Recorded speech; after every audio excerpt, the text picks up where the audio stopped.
Hey everybody, it's me, Julz Chan again. Just saw Amazing Spider-Man 2. I liked it. I really enjoyed it. It didn't do any better than the first movie, but it had its moments, and it did just as good as the first movie. Um, just in case you are fearful of spoilers and don't trust me to withhold them, I understand this is an unscripted video, so it might slip out, whether intentional or not. So if you want to leave, feel free to. I really enjoyed this movie mainly because it's a lot of fun. What a lot of superhero movies nowadays, or even a lot of comic books nowadays, try to be too serious or realistic or adult in order to be seen as a legitimate form of entertainment, but yet forget you need to have fun with it. You need to tell a joke. Stop being serious all the time. Let Spider-Man be Spider-Man and, make fun of the villains or, actually pal around with the authorities and whatnot. Really get us to smile. I mean, yes, it's okay to have the dark moments. It's okay to have the serious moments. It's okay to have tension and drama. But remember, this is a superhero movie, so make it fun. Make it exciting. And that's what this movie did, just like the first one. I really enjoyed that Spider-Man really loves being Spider-Man, even if New York both loves and hates him.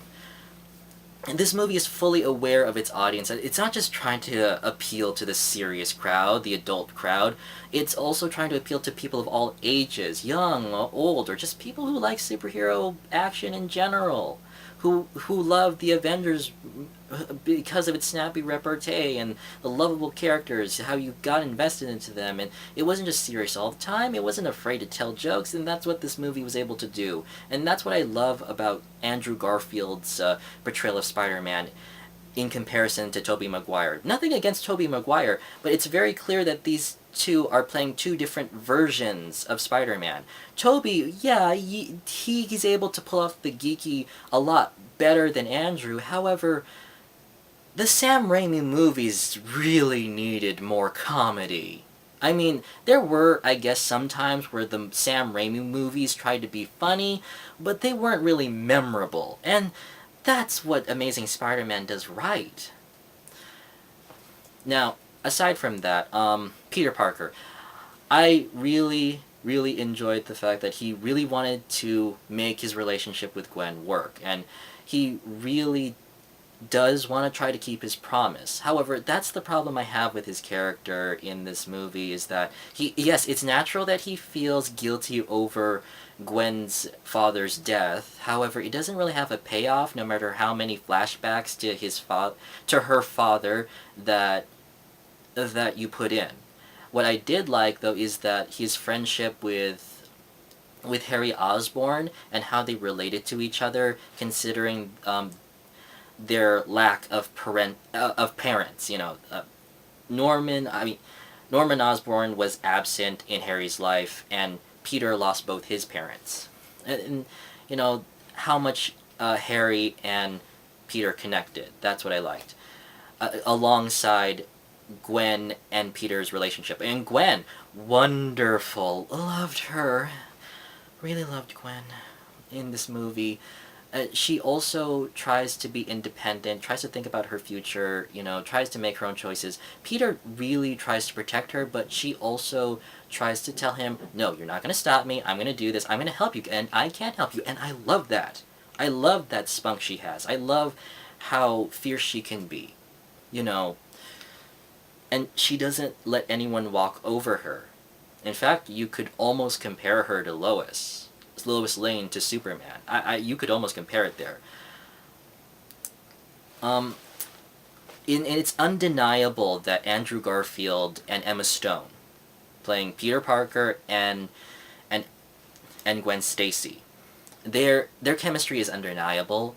Yeah, there may have been some parts where they were a little bit too, lovey-dovey, but not too much that it was unnatural. In fact, both on and off the plot itself, on the side or in relation to the plot, their romance was really enjoyable. It never felt drawn out or overstaying its welcome, and I also like that their relationship was very challenged. Like, the best way to have when having a relationship, a romance centered or involved in a superhero movie, there it always adds substance to have it be challenged. And again, that's another thing I liked alongside with the comedic element to the story. Now, let's see. Villains, of course. Villains. Harry Osborn. I felt like he was the second weakest villain here. Don't get me wrong, he doesn't do a bad job. He does. Harry is a spoiled rich kid, and he's now been put into the harsh world where he's trying to survive. But he's mostly mopey. He's really mopey. And he doesn't his evil doesn't take full swing until later. And however, the villain that I did like at the very least was Electro, of course. Electro, you could really sympathize with him. Max really he wanted to be noticed, and you feel sorry for him that even when he finally becomes noticed, or when someone finally notices him, it doesn't work out for him. And he can't catch a break, and now he's been turned into this monster, and now the entire city is against him. And then his sadness then turns into full-on anger, and now he wants to get back at the city that turned on him, and yet he was such a vital part of Oscorp, and yet he was just tossed aside. He was just treated as invisible. You could really sympathize with that, and it feels so. But also, I really didn't enjoy the fact that he didn't really get resolution. He just, and also he turned into a second-hand villain near the end, and near the end it was kind of crammed with the villains, trying to put in too much, but it wasn't for nothing. There was also a fear that because of the previews that were seen in the trailers for this movie, that they might have packed in too much, like, with the lab and the Doc Ock tentacles and the Falcon wings and the Rhino suit. Trust me, it's not as crammed as it may seem. It may seem crammed at the end, near the end, last 10 minutes, but not as much as we had feared. There was also a lot of slow-mo sequences, but that's understandable since they were also trying to create an effect, since this movie was also for 3D. But the 3D is exceptional and perplexing. However, for the still moments, it doesn't add that much. If you want to see like spectacular effects, then go ahead and watch it in 3D. Another thing that I liked is also the sound score. You can tell it's Zimmerman's work. I also loved how he inputted the synthesized voice, inner voice of Max, Electro's mind, as it breaks down from sadness to anger. And you could just tell his mind's just deteriorating right there. And it's sort of like a madness, building and building. And the sound score in this movie, again, back to the sound score, it almost rivals the Avengers in a way. Not better, but it could rival it. It's almost majestic in a way. Overall, I really recommend this movie. I mean, it does have its flaws here and there. There's no resolution for Electro, or there's no payoff to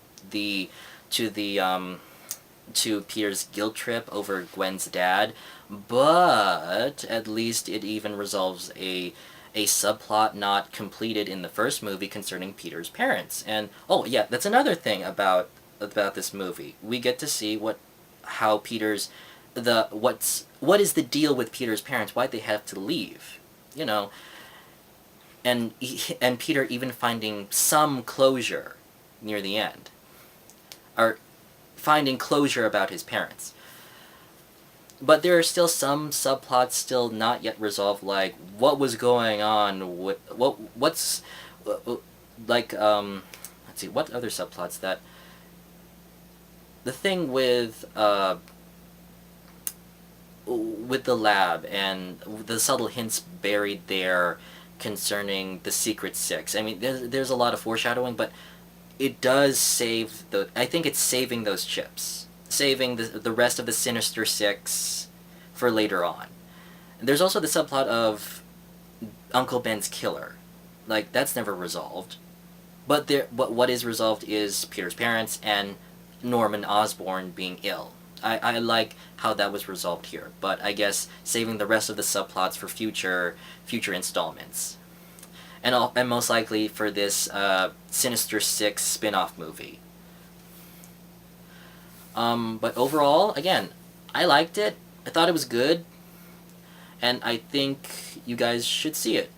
And I've heard a lot of bile towards this reboot.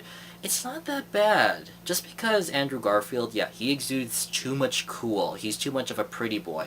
But he's funny, and he does have his quirky moments. He stutters, he mumbles, he doesn't look people in the eye, and isn't that being a full? Isn't that also part of the whole lovable dork thing? That we expect from Peter Parker. Yeah, maybe if Andrew wore glasses more often, fine.